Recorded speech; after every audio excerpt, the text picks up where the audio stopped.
من هو الهداف التاريخي للمنتخب الجزائري؟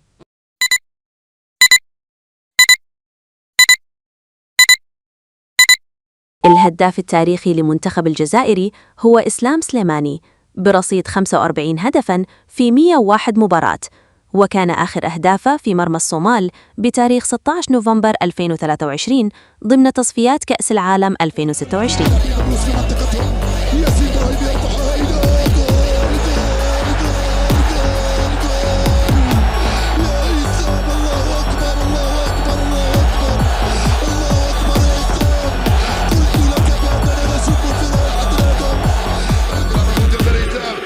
Adriano, gol!